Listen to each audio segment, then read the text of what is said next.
A founder told me she was the only reason her business was still running. Now, she meant it as a badge of honor, but I heard it as a diagnosis. She was in every meeting, made every decision that mattered, and put out every fire before it spread. Her team brought her everything because she'd trained them to, and she handled it because that's what she'd always done. She was exhausted, proud, and stuck at the same revenue for 2 years. And this has a name. It's called permanent emergency mode, or as I lovingly call it, crisis camp. Because that's what you're doing. You're camping out in perpetual crisis mode instead of passing through it. And it's the most common trap I see in founders between 3 and 15 million. It doesn't feel like a trap though. It feels like leadership. That's what makes it dangerous. Now, Monday morning, you open your laptop and 3 messages are already waiting. Everyone's learned the fastest path to a decision runs through you. And by 10, you've handled 2 problems your ops lead should have owned. And by lunch, you've made 4 decisions your managers had the authority to make, didn't. Because the last time one of them decided something without checking with you first, it blew up and you stepped in to fix it. And by 3 o'clock, you're behind on the one thing you actually planned to work on that day. This happens 5 days a week for months, maybe even years. And the thing that keeps you pinned there, you're good at it. You're fast and you're right more often than not. Fires go out, the business keeps moving, and people tell you they don't know how you do it all. You know what nobody says? The business is growing. Because it's not growing, it's surviving on you. And that's where the real damage starts.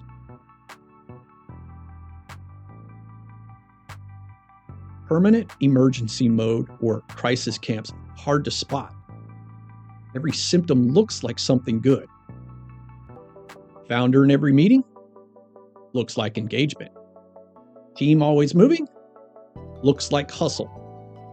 And when problems get solved fast, that looks like execution too. The whole thing runs on this constant buzz that feels like momentum. But nothing compounds. Nothing gets built that holds when you step away for a week. Every system you install gets overridden the next time things get crazy because you've never been calm long enough to let a standard survive a hard month. I've watched this play out hundreds of times, and it's always the same. Founder installs a new process. For a few weeks it works, then a difficult, painful week hits. Founder bypasses the process because it's just faster to handle it herself. The team watches that happen and learns the process is optional when fires hit. There's always a fire. So the process is always optional. 90 days later, it's gone. Founder blames the process. Didn't work for our business.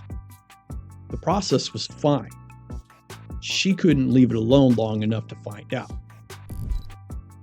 And that founder I told you about, here's what happened before I showed up. 6 months earlier, she'd brought in consultants. Good ones, in fact. They clarified roles, built the systems, got meetings running on time, and tightened up how decisions moved. Within 2 months, everyone felt the improvements. People were clearer on who owned what, and the numbers were moving in the right direction. And then the consultants left. 3 months later, meetings were getting rescheduled every week to make room for whatever was on fire. People stopped showing up because nobody knew when the new time was. The rhythm fell apart in 90 days. She let someone go during that time frame, and it was the right decision, but it landed harder than she expected, and 3 more people left afterwards. New hires came in without proper setup because she was too buried in fires to hold her team to the onboarding process that had already been built, documented, and paid for. Within 6 months, almost everything the consultants built had come apart. It wasn't because the system was wrong. The system needed her to hold a specific standard for it to stay alive, and she was too busy being indispensable to hold it. Standards don't die with a bang, they drift. And the drift's invisible until you step back far enough to see how much ground you've lost. But the damage doesn't stop with the founder. And in fact, you're not just stuck, you've trained everyone around you to need you. Every time you jump into a fire your team could have handled, you teach them fires are your job. Every time you override a process because it's faster, they learn that processes are suggestions.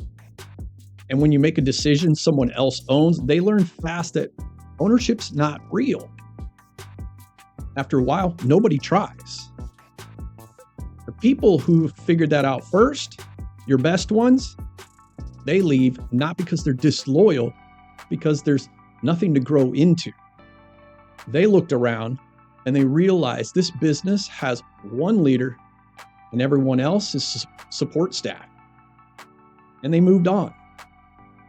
Strong people don't stay where there's nowhere to go. I've seen the other version of this too. Founders who were genuinely good people. They were kind, well-meaning, and liked by their team, but they lived in permanent reaction mode.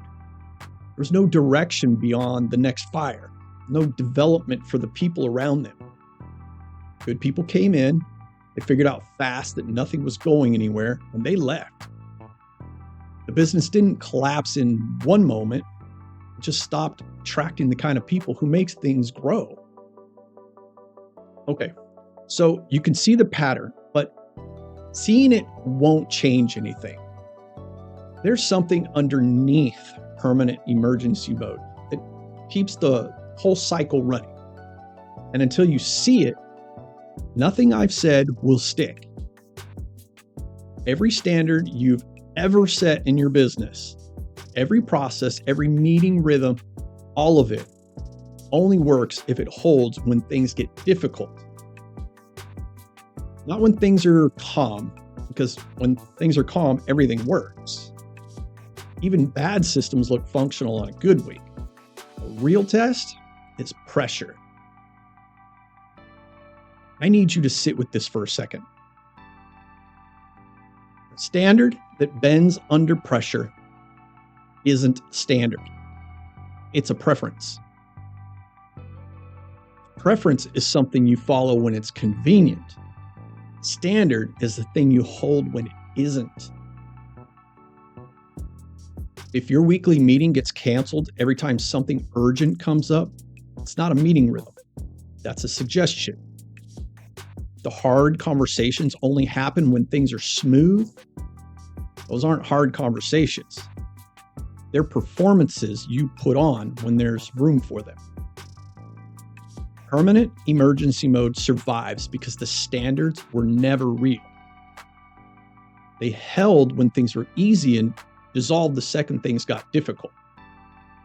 The business never actually had standards. It had preferences that looked like standards until the first hard month came along. Here's the question I want you to answer honestly. When was the last genuine emergency in your business? Not pressure, not a hard week, not a conversation you've been dodging, an actual threat that could have done real damage within 30 days if you hadn't personally stepped in. Most founders I ask this go quiet because the honest answer, they can't name one in the last year. What they can name Those 50 moments that felt urgent, 50 fires that only they could put out, none of these were emergencies. Those were symptoms of a business that never got stable enough to tell the difference between pressure and crisis. That distinction's the starting line. A founder who can't tell the difference between this is hard and this could end us treats every hard week like a crisis. That's permanent emergency mode, crisis camp, and nothing holds inside it. Now, that founder I met a couple years back, 6 months later, nothing had changed. And it wasn't because she hadn't tried. She tried everything. New systems, new hires, new tools. Every one of them worked for about 60 days and then slid right back to how things were. The systems weren't the problem. They were fine. She just couldn't hold still long enough for any of them to take root. Trap doesn't feel like a trap. That's the whole point. Every fire you fight feels productive. Every crisis you handle feels like proof you're needed. And when you let a standard slide because this week's different, it feels reasonable in the moment. It's never just this week. More tools won't fix this. Neither will another system. You need to stop confusing motion with progress and pressure with emergency and activity with leadership. Work ahead's not harder, it's actually quieter. And that's exactly why most founders avoid it. I talk about stages of removing yourself from the center of your business on this channel. If this is your first video, the founder gravity one is where I'd start. And I'll see you in the next video.